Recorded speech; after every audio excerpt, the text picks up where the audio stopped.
Alien girl was selling matches in the snow until a human single dad took her home for Christmas. Before we dive into this story, drop a quick hi in the comments and tell me where you're watching from. It really helps support the channel. The snow fell in thick, heavy flakes over the industrial district of New Geneva Station, a human colony perched on the outer rim of the Andromeda trading corridor. Most species avoided this sector during winter cycles, finding Earth standard cold unbearable. But for Ethan Cole, a single father working double shifts at the station's recycling plant, the biting wind was just another part of life. Ethan pulled his worn jacket tighter as he walked home through the dimly lit streets, his boots crunching through the fresh powder. Christmas was 3 days away, and he'd managed to scrape together enough credits for a decent meal and a small gift for his daughter Maya. It wasn't much, but after his wife had passed 2 years ago, every little victory felt monumental. The station's holiday decorations twinkled above him, strings of lights swaying in the artificial atmosphere generators, and for a moment he allowed himself to feel something close to hope. That's when he saw her, huddled against the wall of a closed shop, barely visible through the swirling snow, was a small figure. At first, Ethan thought it was a child, but as he approached, he realized with a start that she wasn't human. Her skin had a faint lavender tint, and her large, dark eyes seemed to take up half her face. Delicate antennae drooped from her forehead, trembling with each gust of wind. She wore nothing but a thin, tattered dress that offered no protection from the cold, and in her small hands she clutched a box of matches. The girl looked up at him with those enormous eyes, and Ethan felt his heart clench. She couldn't have been more than 7 or 8 in human years, though he knew different species aged differently. Her lips, tinged slightly blue from the cold, moved as she whispered something in a language he didn't recognize. Then, in heavily accented standard, she said, "Matches, sir, only 2 credits for fire." Ethan crouched down to her level, ignoring the cold seeping through his pants. "Hey there, sweetheart, what are you doing out here alone? Where are your parents?" The girl's antennae drooped even further. "Gone," she said simply. "Ship left 3 days ago. I sell matches now. You bought." A cold fury settled in Ethan's chest that had nothing to do with the weather. He knew what this was. He'd heard stories of traders abandoning unwanted crew members, especially non-humans who couldn't afford passage fees. It was illegal technically, but enforcement was lax this far from the core systems. And during the holiday season, when everyone was focused on their own celebrations, it was easy for people to look the other way. "How long have you been out here?" Ethan asked, keeping his voice gentle. The girl tilted her head, thinking. 3 nights. Maybe 4, hard to count. "You buy matches?" "I have many." She opened the box with shaking hands. Inside were perhaps a dozen matches, cheap chemical ones that barely lit. Ethan could buy 1,000 of them for half a credit at any convenience store. But this child, this abandoned little soul, was trying to survive by selling them on a freezing street corner. Ethan made a decision. "I'll take them all," he said, pulling out his credit chip. "But you know what? It's too cold to make the transaction out here. Why don't you come with me to somewhere warm and we can sort out the payment there?" "I was just about to get some hot chocolate." "You like hot chocolate?" The girl's eyes widened and her antennae perked up slightly. Hot chocolate, I have heard of this. It is a human drink, yes, made from plant seeds. That's right, come on. Let's get you out of this cold. Ethan stood and offered his hand. The girl stared at it for a long moment, then slowly reached out and placed her small freezing hand in his. Her skin felt papery and cold, and Ethan had to resist the urge to just scoop her up and run. Instead, he led her gently down the street toward his apartment complex. As they walked, the girl spoke in a soft voice. My name is Zora. I am Melanie. Do you know Melanie people? Ethan shook his head. I'm afraid I don't, but I'd like to learn. My name is Ethan, and I have a daughter named Maya. She's 6 years old.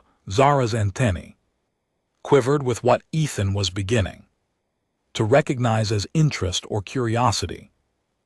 Daughter, she is lucky. Fathers are important in Melanie culture. Mothers, too, but fathers teach the survival skills. Does your daughter know many survival skills? Ethan felt a lump form in his throat. I try to teach her what I can. Her mother passed away a while back, so it's just the two of us now.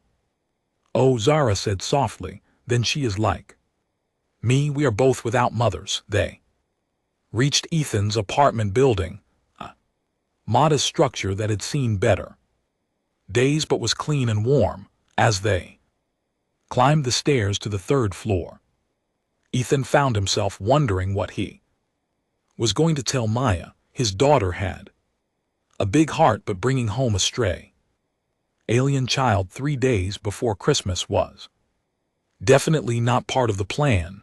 The door to their apartment opened before Ethan could reach for his key. Maya stood there, her dark curls bouncing as she looked up at her father with excitement. Then her eyes landed on Zara, and her mouth formed a perfect O of surprise. Dad, who's your friend? Ethan guided Zara inside, grateful for the wave of warmth that greeted them.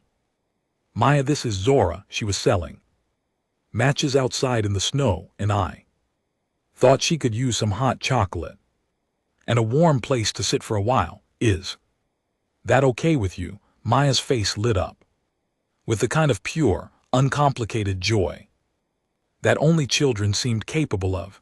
Of course. Hi Zara, I'm Maya. Do you want to see my room? I have toys and books and a really cool nightlight that makes stars on the ceiling. Zara looked overwhelmed, her antennae twitching in multiple directions. I do not want to intrude. I can drink the hot chocolate quickly and go back to my corner. There are still matches to sell.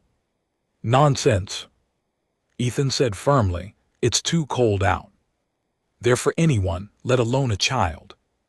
You're staying here tonight and we'll figure out the rest tomorrow. No arguments. He'd meant to sound authoritative, but Zara's eyes filled with tears and her antennae drooped in what he was learning to recognize as sadness or relief. Thank you, she whispered. Thank you, Ethan Cole. You are very kind.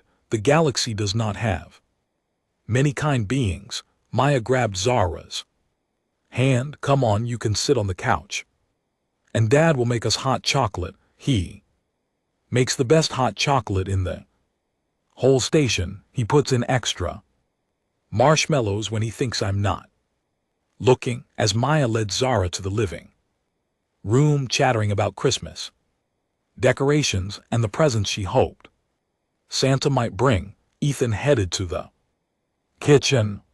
His mind was racing. He needed to contact station services, find out if there were any Melanie ships in the area, figure out what to do about food and clothing for Zara. But first he needed to make sure she was warm and fed. He prepared 3 mugs of hot chocolate, adding extra marshmallows to all of them, and carried them to the living room. What he found there made him pause.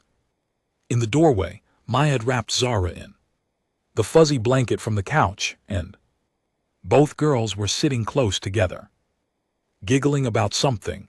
Zara's antennae were fully upright now, waving gently as she spoke. The color was returning to her face, that frightening blue tin, fading to reveal the natural lavender of her skin. And then Maya was saying, Santa comes down the chimney and leaves presents for all the good children, but we don't have a chimney, so Dad says Santa uses the air vent instead. Zara's eyes were enormous. A large human male breaks into homes through ventilation systems. This is allowed, Maya giggled. It's not breaking in if you leave him cookies. It's tradition. Ah, Zara said seriously, a tribute for safe passage. This makes sense. On my world, we leave offerings for the night spirits, so they do not steal our dreams. It is similar. Ethan cleared his throat and brought over the hot chocolate. Zara took her mug carefully, holding it in both hands and breathing in the steam. She took a tentative sip and her antennae shot straight up. This is wonderful, so sweet and warm. And these floating white things, marshmallows, Mia said proudly. They're the best part. Watch, you can catch them with your tongue for the next hour. Ethan watched as his daughter taught an alien child the finer points of hot chocolate consumption, Christmas traditions, and the plot of every animated movie she'd ever seen. Zara absorbed it all with intense focus, asking questions that were sometimes profound and sometimes hilarious. So, the reindeer fly because of magic, not because of anti-gravity generators. If the snowman comes to life, does he have consciousness? Does he fear melting? Why would anyone kiss under a poisonous plant? Is this a human dominance display? Maya answered each question with the confidence of a 6-year-old who knew everything about everything. And Ethan found himself smiling despite the complicated situation he'd gotten himself into. Eventually, Mia's questions turned to Zara's life. Where do you live, Zara? Is your house far away? Zara's antenna drooped slightly. I lived on a ship, a trading vessel called the Dawn Runner, but the captain said I ate too much and took up space. He said my parents did not leave enough credits for my passage, so I had to leave. He gave me the matches and said to sell them. Maya's face crumpled with distress. That's terrible, Dad. We have to help her. Ethan had been thinking about nothing else since he'd found Zara. I know, sweetheart, we will, but it's late now and we all need rest. Zara, you can sleep in Mia's room tonight. I'll take the couch. I can share my bed, Mia said immediately. It's big enough for both of us, please, Dad. Ethan looked at Zara, who seemed overwhelmed by Mia's enthusiasm. Is that okay with you, Zara? You don't have to if you're uncomfortable. Zara's antenna quivered. I would like that very much. On the Dawn Runner, I slept alone in the cargo bay. It was very cold and very lonely. Sharing space with a friend sounds wonderful. Then it settled, Ethan said, feeling a warmth in his chest that had nothing to do with a hot chocolate. Let's get you both ready for bed. The nighttime routine was more complicated than usual. Ethan found some of Ma's old pajamas for Zara, though they were too big and hung loosely on her small frame. He learned that Melanie didn't require the same hygiene routines as humans, but appreciated a warm shower nonetheless.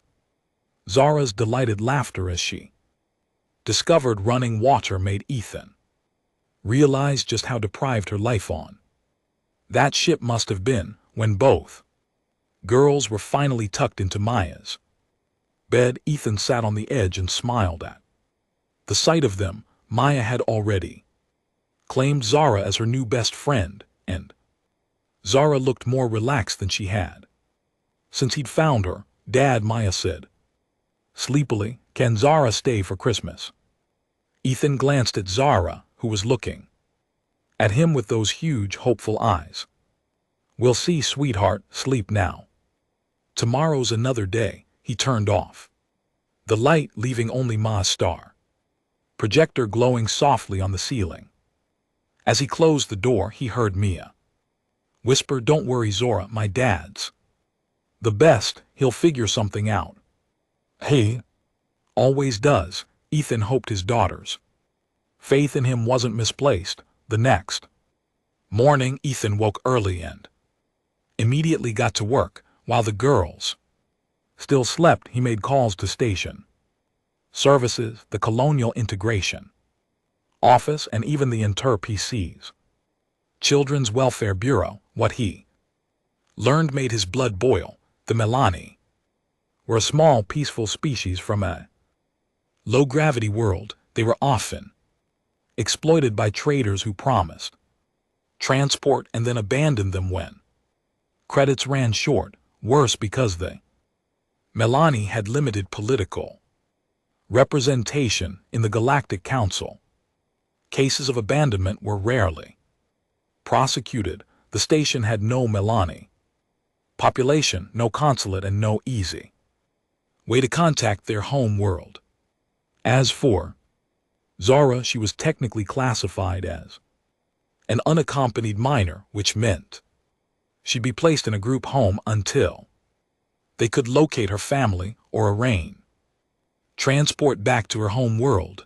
The problem was that the nearest group home was 3 sectors away, and with the holiday season, transport wouldn't be available for at least 2 weeks. In the meantime, she'd be placed in the station's temporary holding facility. Ethan knew what that meant. He'd seen the facility once. It was clean and functional, but cold and institutional.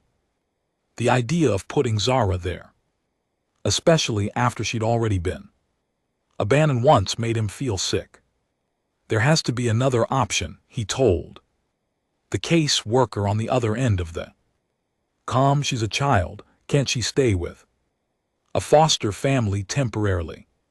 The case worker, a tired-looking woman named Sandra, sighed. Mr. Cole, we have exactly 0 registered foster families willing to take in non-human children on this station. Most people don't know how to care for alien species, and frankly, they don't want to learn. If you know someone willing to take her in temporarily, we can fast-track the paperwork. Ethan looked toward Mia's bedroom door. He thought about his tiny apartment, his modest paycheck, the careful budgeting that went into every meal. He thought about the complications of caring for a child from an entirely different species. He thought about all the reasons this was a terrible idea.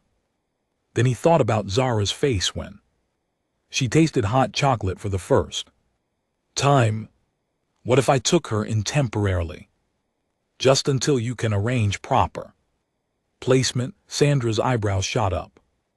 You, Mr. Cole, you're already a single parent. Adding another child, especially one from an unfamiliar species, is a significant responsibility. I know, but she needs someone right now, and I have the space. It's just temporary, right?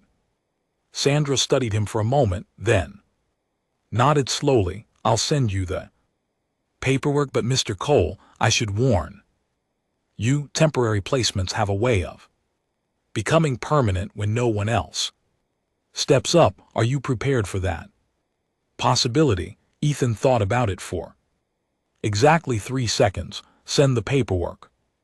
When Maya and Zara emerged from the bedroom an hour later, rubbing sleep from their eyes, Ethan had breakfast ready.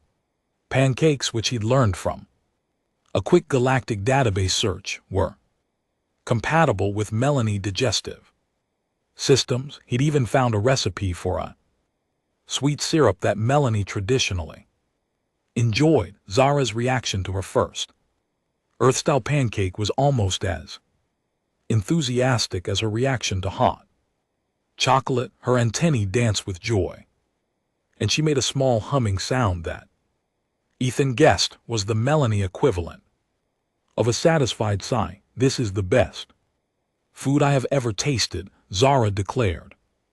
"On the ship, I ate mostly protein paste. It was gray and tasted like sadness." Maya giggled. "Sadness doesn't have a taste, silly. It does on the dawn runner," Zara said seriously, and something about the way she said it made both Ethan and Maya sad as they ate. Ethan explained the situation. "Zara, I've been talking to some people this morning. We're going to make sure you're taken care of properly. How would you feel about staying here with Maya and me for a while, at least until we can figure out the best place for you?" Zara's antenna went completely still, which Ethan had learned meant she was feeling intense emotion here with you and Maya. "But I have no credits. I cannot pay for food or shelter." "You don't need to pay," Ethan said gently. "You're a child, Zara. Children aren't supposed to worry about things like that. Adults take care of children. That's how it works, not in my experience," Zara said quietly. "My parents tried, but they got sick from a station plague. The ship captain said he would care for me, but he lied. Adults often lie." Ethan knelt down beside her chair, putting himself at eye level. "I'm not going to lie to you, Zora. I can't promise everything will be perfect, and I don't know what the future holds, but I promise that while you're here, you'll be safe, warm and fed. You'll have a bed to sleep in, and people who care about you. That's a promise I can keep." Zara's eyes filled with tears, and her antennae trembled. Why would you do this for me? I am nothing to you, just an alien child you found in the snow." "Because," Maya chimed in, reaching over to hold Zara's hand, "that's what good people do. They help when they can."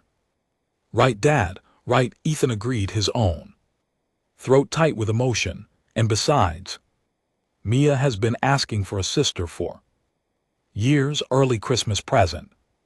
Zara looked between them, tears streaming down her lavender cheeks. Then she nodded, and a sound came from her that Ethan had never heard before. It was something between a laugh and a cry, and her antennae wrapped around themselves in what he instinctively understood was the Melanie version of a hug. The rest of the day was spent making Zara feel at home. Ethan used some of his carefully saved credits to buy her proper clothes, warm and sized for her small frame. They discovered that Melanie ran colder than humans, so he added an extra blanket to Mia's bed and turned up the apartment's heat a few degrees. Maya appointed herself as Zara's guide to everything human. She showed her how to use the entertainment system, taught her the words to Christmas carols, and even attempted to explain the rules of checkers, though that devolved into them making up their own game that involved stacking the pieces into towers. In the evening, Ethan took both girls to the station's small Christmas market. It was nothing fancy, just a collection of vendor stalls set up in the main plaza, but the girls were enchanted. Zara had never seen anything like it. The lights, the music, the smells of roasted nuts and sweet pastries, all of it was new and wonderful to her. They stopped at a stall selling handmade ornaments, and Maya insisted that Zara pick one out. Zara's hand hovered over the selection before settling on a small glass star. that caught the light and scattered it. In rainbow patterns, this one, she said softly, it reminds me of hope, May. I have it, of course, Ethan said. Paying the vendor, we'll put it on our tree when we get home. You have a tree inside your home? Zara asked, puzzled. Does it not require soil and sunlight? Maya giggled. It's not a real tree. Silly, it's a Christmas tree, come on. I'll show you when we get back. As they walked through the market, Ethan noticed the stares they were getting. A human man with two little girls, one human and one obviously alien, wasn't exactly common on New Geneva Station. Most of the looks were curious, some were warm, but a few were cold and disapproving. One man, clearly drunk, stumbled into their path. Hey, he slurred, what are you doing with that thing? Taking in strays now, that's how you get diseases. You know, Ethan felt anger surge through him, but before he could respond, Ma stepped forward. Despite being only 6 years old, she planted her hands on her hips and glared at the man with all the fierce protectiveness of a mother bear. That's my friend you're talking about. Her name is Zara and she's nice and smart and she's staying with us. You're just mean and drunk and you should go away. The man blinked in surprise and several nearby vendors started laughing. One of them, a large woman who ran the pastry stall, called out, you heard the little lady. Move along, Dan, before I ban you from my stall. The drunk man mumbled something and wandered off. Ethan squeezed Maya's shoulder proudly, and when he looked down at Zara, he saw that her antennae were pointing straight at Maya in what he was learning to recognize as deep affection. You defended me, Zara said wonderingly. You stood up to that male, even though he was much bigger. That was very brave, Maya. Mia shrugged. That's what friends do. They protect each other. Later that night, after the girls were asleep, Ethan sat in his small living room and stared at the Christmas tree. It was a modest, artificial thing decorated with ornaments collected over the years. Zara's glass star now hung in a place of honor near the top, catching the light from the other decorations. His comm unit chirped with an incoming message. It was Sandra from the station services. Mr. Cole, I wanted to update you on Zara's case. We've been in contact with the Melanie home world. Her parents did indeed pass away from a plague, and she has no other family. The ship captain who abandoned her has been flagged, but frankly, prosecution is unlikely. As for Zara's future, well, the Melanie government is grateful that she's being cared for, but they don't have the resources to arrange transport or placement right now. Their world is dealing with the aftermath of that plague, and it's all hands on deck. If you're willing to continue as her guardian, they're happy to grant you temporary custody. Eventually, when things settle down, they may be able to arrange for her return to their world. But that could be months or even years. Ethan absorbed this information. Years. He'd opened his home for a night, maybe a week, and now he was looking at potentially years. He thought about the extra mouth to feed, the complications of raising a child from another species, the questions and stares they'd face. Then he thought about Zara's face when she'd tasted hot chocolate, when she'd picked out her star ornament, when Maya had defended her in the market. I understand, Ethan said. We'll make it work. Sandra's smile was visible even over the comm. I had a feeling you'd say that. I'll send over the paperwork, and Mr. Cole, you're a good man. That little Girl is lucky to have found you. After the call ended, Ethan sat in the quiet apartment and let himself feel the weight of what he'd just agreed to. Then Mia's bedroom door cracked open and both girls peeked out. Dad, Mia whispered. Is everything okay? We heard you talking. Ethan smiled and waved them over. They climbed onto the couch on either side of him, snuggling close. Everything's fine, girls. I was just thinking about Christmas. Will Zara still be here for Christmas? Ma asked.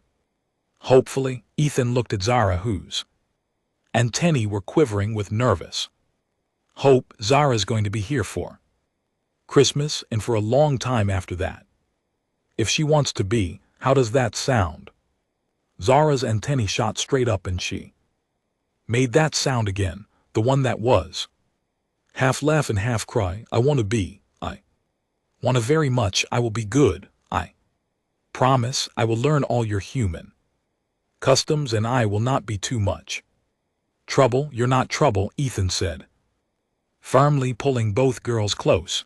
Your family. The next 2 days passed in a blur of preparation. Ethan taught Zara about Christmas traditions, explaining the concept of Santa Claus and gift-giving. Zara listened with rapt attention, her analytical mind trying to make sense of the mythology. So this Santa Claus judges whether children have been good or bad throughout the year, Zora asked, and then rewards or punishes them accordingly. This is a powerful being. Does he have jurisdiction over non-human children as well? Maya giggled. Santa delivers presents to all good children everywhere, even aliens. But I have only been good for 3 days. Zora worried. Before that I was on the ship and I was often punished for being troublesome. The captain said I asked too many questions and got underfoot. Will Santa know about that? Ethan's heart ucked at the fear in her voice. Zara, listen to me. What happened on that ship wasn't your fault. You were a child being mistreated by adults who should have known better. Santa knows the difference between children who are truly naughty and children who are just trying to survive. And in this house, asking questions is encouraged, not punished. Zara's antennae quivered. Truly, I can ask anything, anything at all. Then I have many questions about human reproduction and why you only have one son and what makes the refrigerator cold inside when the apartment is warm. And why do you have hair on your head, but not on your arms like some humans do? Maya dissolved into giggles and even Ethan had to laugh. How about we tackle those questions one at a time over the next few weeks? On Christmas Eve, Ethan made a traditional dinner that he'd looked up in his mother's old recipe files: roasted chicken, mashed potatoes, vegetables, and for dessert, cookies, decorated by the girls earlier that day. Zara had approached cookie decorating with the same intensity she brought to everything, creating intricate patterns with the icing that were actually quite beautiful. As they ate, Zora asked, why is this day special? Maya says, tomorrow is when Santa comes, so why celebrate tonight? Christmas Eve is about anticipation, Ethan explained. It's about being together with people you love and looking forward to the joy that's coming. Some people think it's even more special than Christmas Day itself. I understand, Zara said thoughtfully. It is like the Melani festival of coming light. We celebrate the night before the longest day of our year, gathering together in darkness to wait for the sun. It is a time of hope. That's beautiful, Ethan said. Maybe you can teach us about Melanie celebrations, and we can honor those too. Zara's antennae performed a complex dance that Ethan was starting to recognize as deep. Happiness, I would like that very much. My parents used to celebrate coming. Light with sweet cakes and storytelling. I remember my mother's stories about the ancient Melanie who first learned to cultivate light plants in the deep caves. I could tell those stories to you. And Maya, we'd love to hear them, Ethan assured her. After dinner they settled in the living room with the lights dimmed and only the Christmas tree glowing. Ethan read the night before Christmas while both girls snuggled against him on the couch. Zara interrupted frequently with questions that range from logical to hilarious. Why would anyone want a creature with hooves on their roof? Is the structural integrity not a concern? If Santa is immortal, does he experience time differently than mortals? Is one night for us like mere seconds to him? What is a sugar plum, and why do they dance in people's heads? Is this a parasite? Maya answered each question with the absolute confidence of a 6-year-old, even when her answers made no sense at all. Listening to them debate the logistics of Santa's worldwide journey was the best entertainment Ethan had experienced in years. When it was time for bed, Maya insisted on leaving out cookies and milk for Santa. Zara carefully added one of her matches to the plate as her own offering. My people believe in reciprocal exchanges, she explained. Seriously, if Santa brings gifts, I should offer something in return. I know matches are not much, but they are all I have. Ethan had to turn away for a moment to compose himself. When he turned back, he said gently, "That's very thoughtful, Zara. I'm sure Santa will appreciate it." After the girls were finally asleep, Ethan set to work. He'd managed to get gifts for both of them, nothing extravagant but meaningful. For Maya, a new tablet loaded with educational games and books.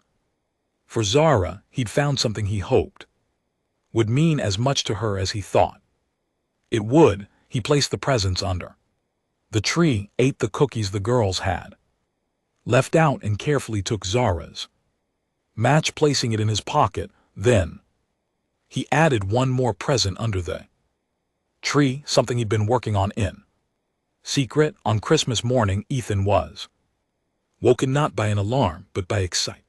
Shrieks from the living room. He stumbled out of bed to find both girls dancing around the Christmas tree, still in their pajamas. "Dad, Dad, Santa came," Maya shouted. And he left presents for Zara too. Zara stood frozen in front of the tree, staring at the presents with her antennae quivering. "For me, but I have only been good for 4 days, and I gave him only a match." Ethan knelt beside her. "Santa doesn't measure goodness in days, Zara. He measures it in hearts, and you have a very good heart." They opened presents together. Maya squealed with delight over her tablet, but when Zara opened her main present, she went completely still. It was a photo frame, digital and programmable. On the screen was an image Ethan had found in the station's immigration database, a family photo from when Zara had first arrived on the station with her parents. They were Melanie, like her, with the same lavender skin and expressive antenna, and they were smiling at the camera with their daughter between them. "Your parents," Ethan said softly. "I thought you might want to remember them. The frame can display different photos, and I've loaded it with all the images I could find from the station's records, and there's room for new photos too. Photos of all of us together." Zara's antennae wrapped around themselves and tears streamed down her face. She clutched the frame to her chest and made that sound Again, the one that was joy and sorrow. Mixed together, Maya immediately hugged her, and then Ethan wrapped his arms around both girls. "Thank you, Zara," whispered. "Thank you, Ethan Cole. Thank you, Maya. I thought I had lost everything, but you have given me a new family. You gave us something too." Ethan said, "You reminded us what Christmas is really about. It's not about the presents or the decorations. It's about opening your heart and your home to someone who needs it." They sat together in front of the tree for a long time, just being a family. Eventually, Maya noticed one more present tucked behind the tree. "What's this one?" "It says it's for all of us." Ethan smiled. "Open it and see." Inside the box was a set of ornaments clearly custom-made. 3 figures holding hands, a man, a human girl, and a Melanie girl. Underneath was engraved the Cole family. "First Christmas together," Maya squealed, and immediately hung it on the tree.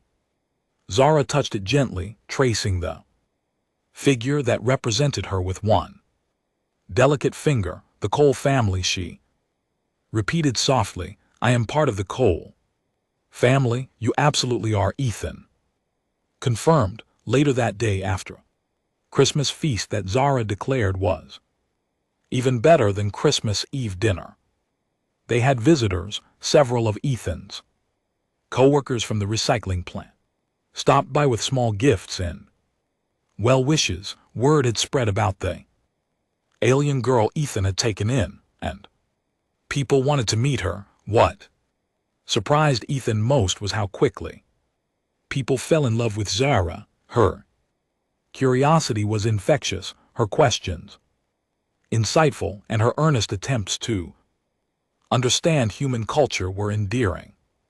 By the end of the day, she'd been invited to 3 separate birthday parties and had acquired a standing invitation to Mrs. Chun from apartment 204's weekly cooking lessons. "Your daughter is delightful," Mrs. Chun told Ethan. "Both of them are. You're doing wonderful thing." "Ethan, I'm just doing what anyone should do," Ethan replied. Mrs. Chun shook her head. "Most people don't, though. Most people walk right past someone in need. You stopped and helped. That's rare." That night, as Ethan was tucking the girls into bed, Zara asked one more question. "Ethan, in human culture, what is a father exactly?" "I know the biological definition, but the ship captain told me I had no father anymore. He said I was alone. But you do father things for me. You provide food and shelter and teaching. You gave me my parents' images. Does that make you a father to me?" Ethan felt his throat tighten with emotion. He sat on the edge of the bed between both girls. In the most important ways, being a father isn't about biology. It's about showing up every day, taking care of someone, teaching them, protecting them, and loving them. "If you want me to be your father, Zara, I would be honored." Zara's antenna performed an elaborate dance, and she reached out to take his hand. "I would like that very much. I would like to call you father, if that is allowed." "It's more than allowed," Ethan said, his eyes stinging with tears. "It's wanted. Does that make me your sister?" Maya asked Zara excitedly. "Like officially, I believe it does," Zara said solemnly. "I have never had a sister before. In Melani culture, siblings share life bonds. We protect each other, teach each other, and grow together. I promise to be a good sister to you, Maya, and I promise to be a good sister to you," Maya declared. Then she paused. "Even if you ask weird questions about sugar plums." All 3 of them laughed, and Ethan felt a sense of completeness he hadn't experienced since his wife had passed. His family was different now, not what he'd expected or Planned, but it was whole again. Over. The next few weeks, life settled into a new rhythm. Ethan enrolled Zara in the station school where she excelled in every subject and made friends with her characteristic enthusiasm.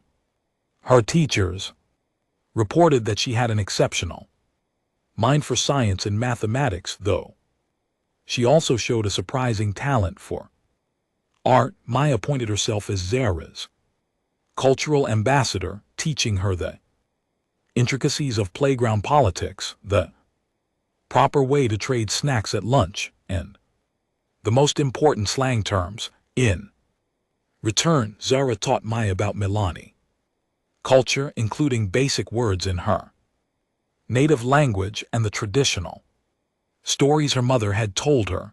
The apartment became a blend of human and Milani culture. They celebrated both Christmas and coming light. They cooked both earth foods and Melanie dishes that Ethan learned to make from galactic recipe databases.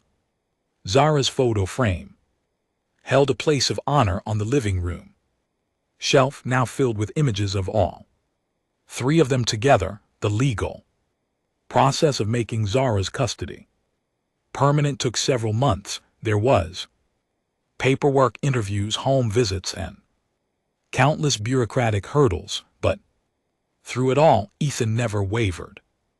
When the final approval came through, naming Ethan as Zara's legal guardian, with the full blessing of the Milani government, they celebrated with a small party. Sandra, the caseworker who had helped them from the beginning, stopped by with a gift. It was a blanket embroidered with the words, "Home is where the heart is," in both standard and Melanie script. "You did good, Mr. Cole," Sandra said. "A lot of people talk about helping, but you actually did it. You changed that little girl's life." Ethan watched Zara and Maya playing together in the corner, giggling over some private joke. "She changed mine too," he said softly. One evening, about 6 months after that first Christmas, Ethan came home from work to find both girls working on a project at the kitchen table. Papers were spread everywhere, covered in drawings and notes. "What's all this?" he asked, loosening his work uniform. Maya looked up with excitement. "We're planning next Christmas." Zara had the best idea. Zara's antennae waved enthusiastically. "Father, I have been thinking. You found me selling matches in the snow because I was alone and cold, but there are many beings on this station who are alone. Not all of them are children, but they are still lonely. What if next Christmas we did something to help them?" Ethan sat down at the table, intrigued. "What did you have in mind?" "A Christmas dinner," Zara explained, her eyes shining. "For anyone who has nowhere else to go. Humans, aliens, everyone. We could serve food and share stories and make sure no one is alone on Christmas." Maya says the community center has a large space we could use, and we could ask people to donate food and decorations. Maya added Mrs. Chun said she'd help cook, and Mr. Patterson from your work said he'd donate dishes. Ethan looked at the detailed plans they'd made, complete with budgets, menu ideas, and a list of potential volunteers. His heart swelled with pride. 6 months ago, Zara had been a frightened child selling matches in the snow. Now she was planning a community event to help others in need. "I think it's a wonderful idea," Ethan said. "Let's do it." The next Christmas was indeed special. The community center was transformed into a winter wonderland, decorated by volunteers from all over the station. The dinner served over 200 people, a mix of humans and various alien species, all of whom would have otherwise spent the holiday alone. Zara, moved through the crowd with confidence, welcoming guests and making sure everyone felt included. She told the story of her first Christmas with the Cole family to anyone who would listen, explaining how one act of kindness had changed her entire life. That is why we do this, she told an elderly center who had been abandoned by his family. Because someone showed me that kindness matters, that one person can make a difference, and now I want to be that person for someone else. Ethan watched his daughter, his pride almost overwhelming. She was no longer the cold, frightened child he'd found in the snow. She was confident, compassionate, and determined to make the galaxy a better place. That night, after all the guests had left and the cleanup was done, the Cole family returned to their apartment. They sat together in front of their Christmas tree, now adorned with 2 years' worth of ornaments and memories. Father, Zara said softly, do you remember when you found me? I was trying to sell matches to survive. I thought my life was over, but you showed me that it was just beginning. Ethan pulled both girls close.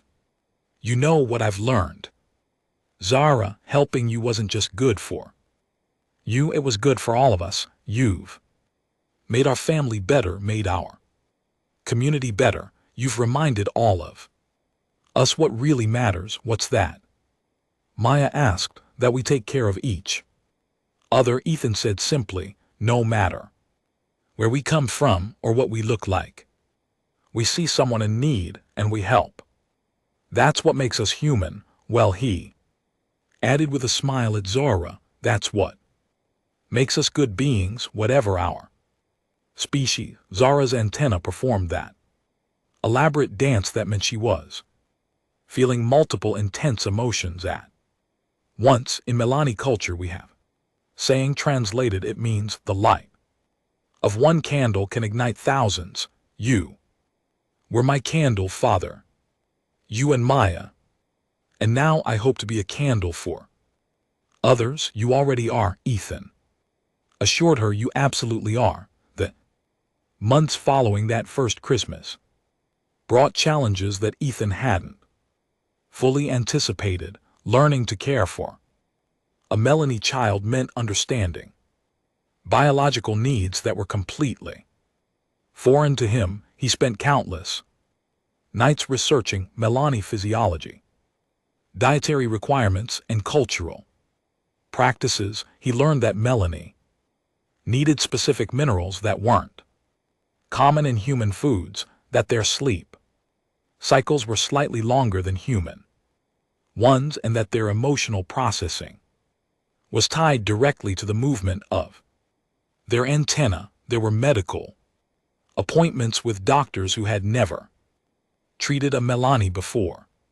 There were confused teachers trying to adapt lesson plans for a student whose brain processed information differently than human children. There were playground incidents where other children, not understanding Melanie customs, accidentally offended Zara or made her feel excluded. Through it all, Ethan persevered. He became an expert on Melanie culture by necessity. He connected with other families across the galaxy who had adopted alien children, forming a support network that helped him navigate the unique challenges. He advocated fiercely with the school administration to ensure Zara received appropriate accommodations. One particularly difficult incident occurred about 4 months after Zara joined their family. A group of older children at school had cornered Zara during recess, mocking her appearance and calling her names. They touched her antenna without permission, which Ethan learned was considered a serious violation in Melanie culture, equivalent to assault. Zara had come home that day with her antenna pulled tight against her head, sign of extreme distress. She refused to talk about what had happened, retreating into the kind of silence that reminded Ethan too much of the frightened child he'd found in the snow. It was Maya who finally got through to her that night. Mia climbed into bed next to Zara and simply held her hand in the darkness. "I know something bad happened today," Mia said softly. "You don't have to tell me if you don't want to, but I want you to know something. Those kids who were mean to you, they're wrong. There's nothing wrong with being different. You're amazing, exactly as you are, and anyone who can't see that is stupid." Zara's antenna had slowly begun to relax. "They said I was a freak, that I didn't belong here, that I should go back to my own world." "Well, they're idiots," Maya declared with all the fierce certainty of a 6-year-old. "This is your world. Now you live here, you're my sister. And tomorrow I'm going to make sure everyone at school knows that if they mess with you, they mess with me." True to her word, Maya had become Zara's fiercest protector at school. When she told Ethan about the incident, his fury had been volcanic. He'd marched into the principal's office the next morning and demanded action. The result was a school-wide assembly on diversity and respect, mandatory sensitivity training for staff, and strict consequences for the students involved. But more than that, the incident had sparked something in the community. Parents who had been skeptical or indifferent suddenly started paying attention. They saw father fighting for his adopted alien daughter with the same intensity they'd fight for their own biological children, and it made them reconsider their own prejudices. Mrs. Chun had been particularly moved. She'd organized a neighborhood meeting where families discussed the importance of inclusion and acceptance. Several parents volunteered to help educate their children about different species and cultures. One father who worked in the station's cultural center offered to set up an exhibition about Milani culture so people could learn more. The exhibition had been Zara's idea. Actually, she timidly suggested that maybe if people understood her culture better, they wouldn't be so quick to judge. Ethan had been amazed by her resilience, her ability to respond to cruelty, not with anger but with a desire to educate.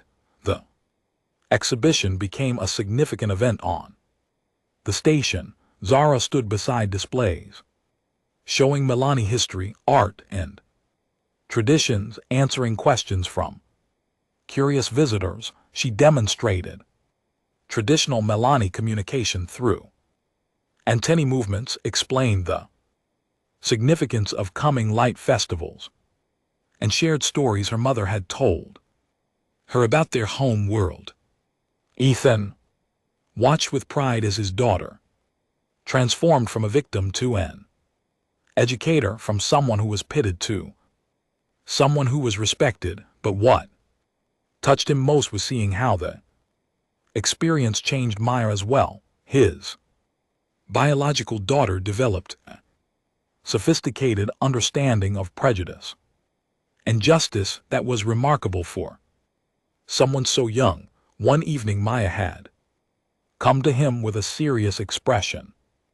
"Dad, I've been thinking Zara had to leave her whole world behind because bad things happened, and now she's learning our human ways and celebrating our holidays, but we should learn her ways too, shouldn't we? It shouldn't be just her changing to fit in with us. We should change to fit with her too." Ethan had pulled Maya into a tight hug, his heart swelling with pride. "You're absolutely right, sweetheart. That's exactly what being a family means. We all adapt to each other." So they did.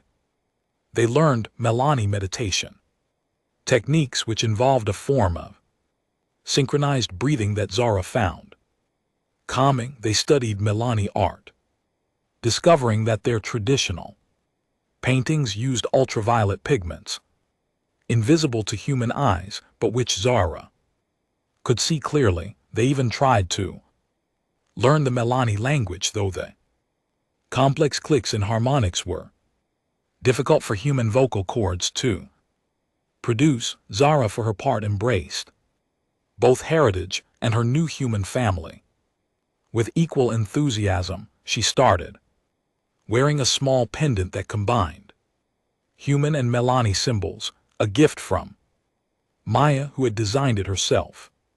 She spoke about my human family and my Milani ancestors with equal pride, seeing no contradiction between the two identities. The school year progressed, and Zara's academic achievements began to attract attention beyond the station. Her science project, which explored the possibilities of combining Milani bioluminescent technology with human solar panel efficiency, won the regional competition. The victory earned her an invitation to present at the Junior Galactic Science Forum, a prestigious event that drew young minds from across multiple systems. Ethan had scraped together credits for the trip, and the entire family traveled to the core systems for the forum. It was Maya's first time off station, and watching both his daughters experience the wonders of interstellar travel together was a joy Ethan would treasure forever. At the forum, Zara stood before an audience of hundreds, including some of the galaxy's leading scientists. She was nervous, her antennae betraying her anxiety by twitching erratically, but when she began to speak, her passion and knowledge shone through. She talked not just about the science, but about the importance of cross-species collaboration. She spoke about how her unique Milani perspective combined with the resources and encouragement of her human family had enabled her to see possibilities that neither culture might have discovered alone. My father is human, she'd said during her presentation, her voice clear and strong. My sister is human, but I am Milani, and together we are proof that the galaxy is stronger when we embrace our differences rather than fear them. This solar panel design exists because I was given the chance to contribute my perspective, because a human family chose to see past my alien appearance to the person I am inside. The standing ovation had lasted for 5 minutes. Afterward, dozens of scientists had approached Zorro with questions, collaboration offers, and mentorship proposals. One elderly researcher, a centaurian who had spent decades studying cross-species innovation, had pulled Ethan aside. Your daughter is remarkable, the researcher had said, not just for her mind, though that is certainly impressive, but for her heart. She understands something that many adults never grasp, that our differences are our strength. You've raised her well. She came to me already remarkable, Ethan had replied. I just gave her a safe place to grow. The researcher had smiled. Sometimes that's all it takes, a safe place to grow and someone who believes in you. That trip marked a turning point for all of them. Maya, inspired by Zara's success, developed her own passion for xenobiology. She started a school club focused on learning about different alien species, and it quickly became one of the most popular activities on the station. Ethan watched with amazement as his 6-year-old daughter organized presentations, invited guest speakers, and facilitated discussions about cultural differences with the wisdom of someone much older. As for Zara, the recognition gave her confidence she'd never had before. She began mentoring younger students, both human and alien, who struggled with feeling different or out of place. She started a peer support group at school, creating a safe space for anyone who felt marginalized or alone. The following year brought its own set of challenges and triumphs. Zara went through a Melanie coming of age ritual called the Awakening, which occurred around what would be considered 8 human years.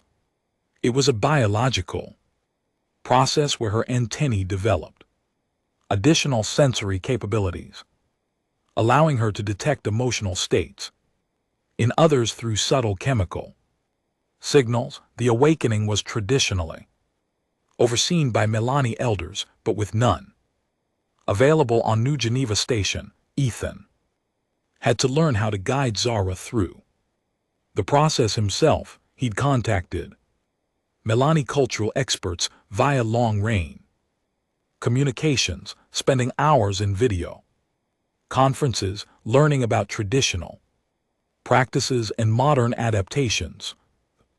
Ritual required Zara to spend a night in darkness and silence, meditating on her identity and purpose. Ethan had converted their small storage room into a meditation space, carefully controlling the temperature and atmosphere to match Melanie preferences.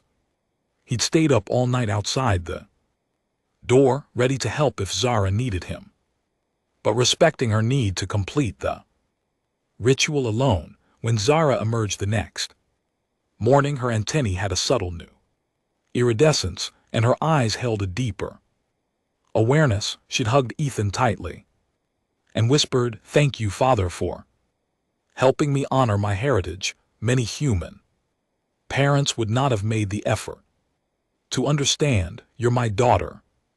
Ethan had replied simply, "Understanding you is an effort, it's privilege." The awakening changed Zara in subtle ways. Her new sensory abilities made her even more empathetic, able to detect when someone was hiding pain or struggling emotionally. She used this gift to help others, becoming someone that classmates sought out when they needed someone to talk to. But it also made her more aware of the prejudices that still existed.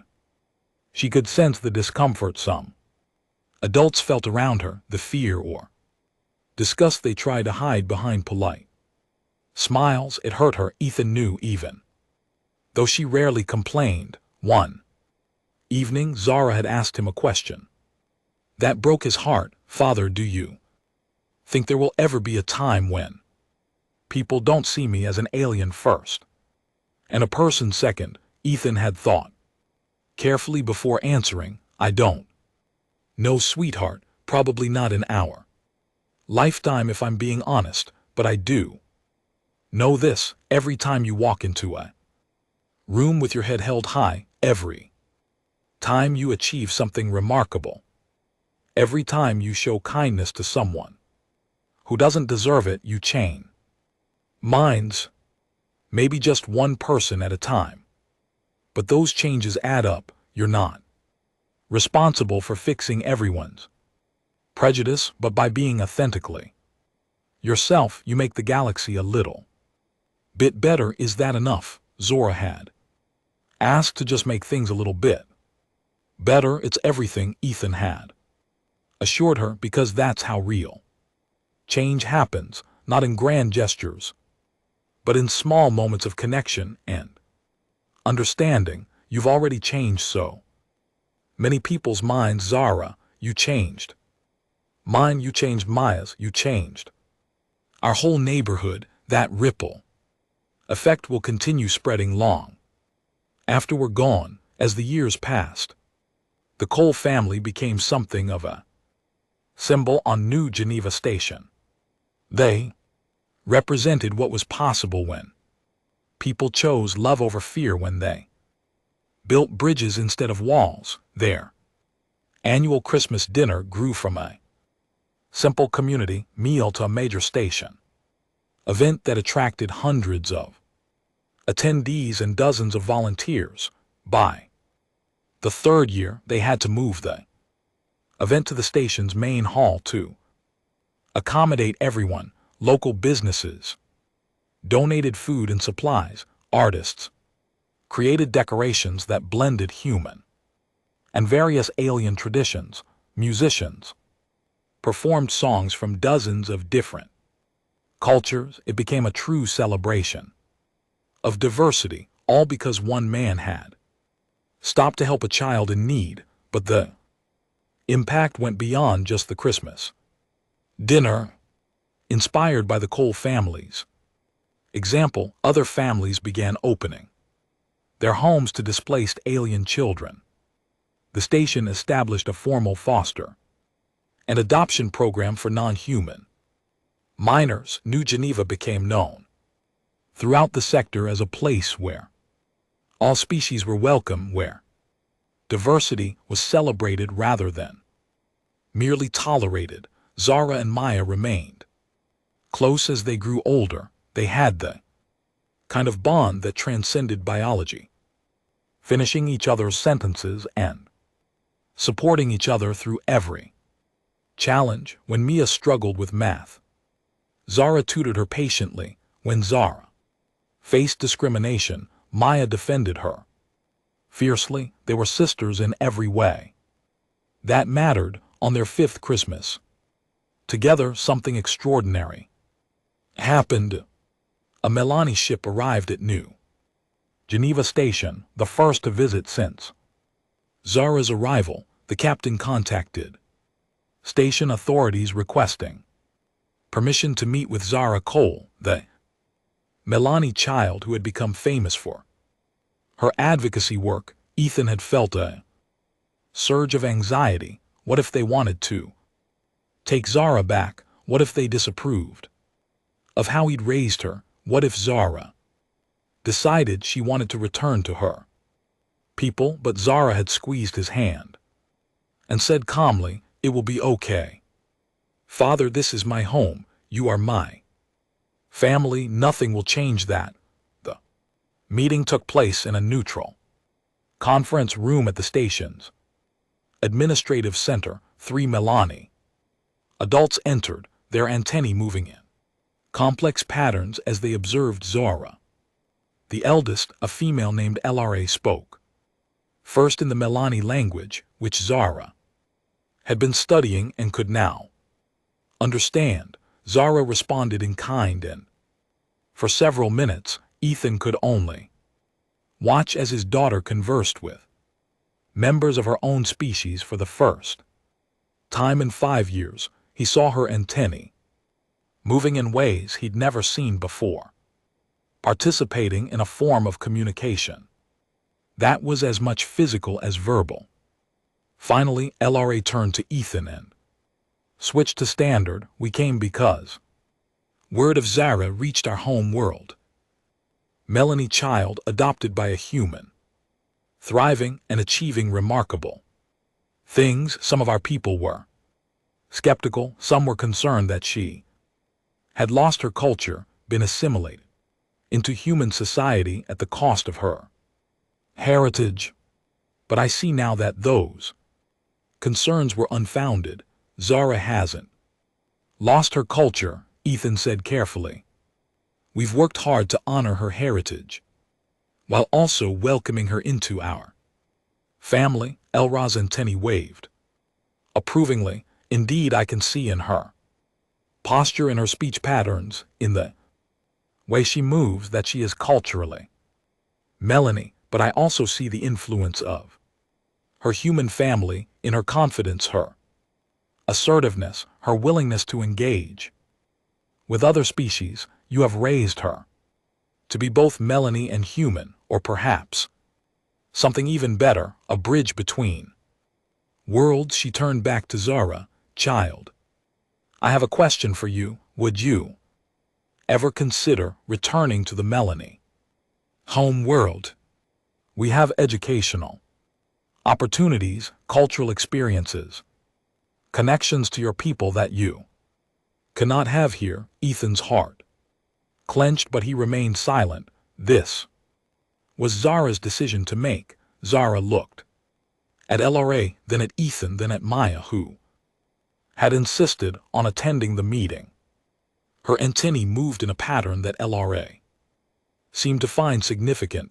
I am honored by the offer, Zara said carefully, and I would very much like to visit the Melanie home world someday to see where my parents came from, to connect with my heritage in a deeper way, but my home is here. My family is here. Ethan Cole is my father. Maya Cole is my sister. New Geneva Station is where I belong. She paused, then continued with growing confidence.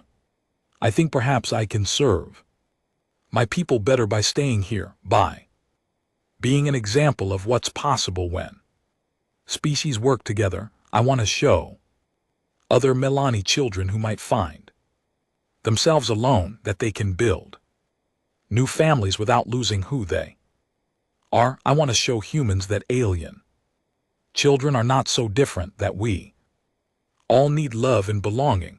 This is my purpose. I think this is where I'm meant to be. LRA's antennae performed an elaborate dance that Ethan didn't understand, but Zara clearly did. She responded with her own antennae movements, and then LRA did something unexpected. She placed her hand on Zara's head in a gesture that seemed profoundly meaningful. You honor your parents, LRA said softly. You honor your people and you honor your chosen family. The Melani government officially recognizes your adoption and gives its blessing to your human family. Ethan Cole, you are acknowledged as Zara's father in Melani law as well as human law. May your family continue to thrive. The formal recognition meant more than Ethan had expected. It validated everything they'd built together, gave official weight to bonds that had been forged through love and choice rather than biology. Before the Melani delegation left, they gave Zara several gifts: traditional clothing from her family's region, recordings of Melani music and stories, and a data crystal containing her family's genealogical history going back generations. Most precious of all was a message from distant relatives who had survived the plague, expressing their joy at learning she was alive and well cared for. That night, the Cole family sat together, viewing the genealogical data. Zara traced her lineage with one finger while Maya asked excited questions about Melanie names and traditions. Ethan watched his daughters, biological and adopted, united in their curiosity and love, and felt grateful beyond measure. Look, Zara said, pointing at the screen, my great-grandmother was a scientist too. She developed new cultivation methods for light plants. I think I get my love of science from her. You definitely do, Ma agreed. I bet she'd be really proud of you. I think she would be, Zara said softly. Then she looked at Ethan. But I think my father and mother, my birth parents, would be proud too, not just of my achievements but of the family I found. They always taught me that family is the most important thing. They would be grateful that I found a new family who loves me. Ethan had to clear his throat before speaking. I like to think they're watching somehow, and they know you're safe and loved. Years later, Zara would grow up to become a prominent advocate for displaced children across the galaxy. She would establish the Coming Light Foundation, an organization dedicated to helping abandoned alien children find homes and families. She would give speeches at the Galactic Council, write books, and change countless lives.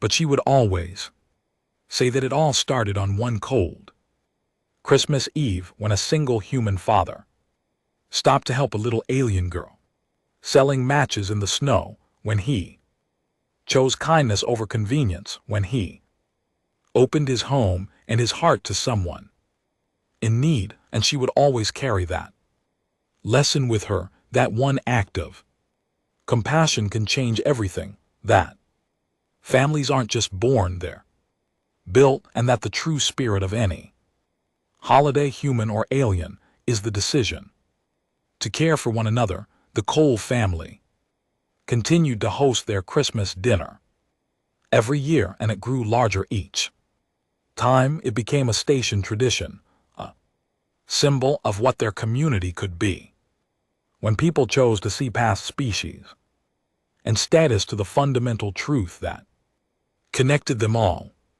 They were all just beings trying to make their way in a vast galaxy, and sometimes all it took to change a life was the decision to stop to see and to care. Ethan never regretted his decision that snowy Christmas Eve. How could he? He'd gained a daughter, enriched his family, and learned that the capacity for love wasn't limited by biology or species.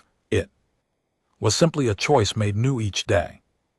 And it all started with a little girl selling matches in the snow and a father who refused to walk past someone in need on their 10th Christmas together. As the Cole family gathered around their tree with Maya, now 16, and Zara, 15, they added a new ornament to their collection. It was a box of matches, preserved in clear resin with an inscription where it all began. Zara held it carefully, her antennae waving gently. Do you know what I've realized, Father? Those matches I was selling that night, they were supposed to bring light and warmth to others, but I was so cold and lost I couldn't even light them for myself. You gave me the light I needed. You gave me warmth. You gave me home. Ethan wrapped his arms around both his daughters, and you gave us just as much. Zara, you reminded us that family is about choice and love, not just blood. You showed us that the measure of a person isn't where they come from, but who they choose to be. Maya, now a teenager but still as warm-hearted as ever, chimed in. Plus, you taught me that asking weird questions is actually really cool, and that sugar plums are still confusing even after 10 years. They all laughed in the sound-filled their small apartment with joy. Outside, snow was falling again on New Geneva Station, but inside the Cole family's home there was nothing but warmth, love, and the light of a family that had chosen each other, a family that proved every single day that humanity's greatest strength wasn't its technology or its reach across the stars. It was its capacity for compassion, its willingness to see a stranger in need and say without hesitation, you are not alone, you are seen, you are valued, you are home. And that was the end of the story. If you listened all the way to here, don't forget to leave feedback about what you thought of the story in the comments, whether positive or negative. Your feedback helps us improve. Also, leave your like and subscribe to the channel for more stories like this one, and I'll leave here on the screen another video that I'm sure you'll like.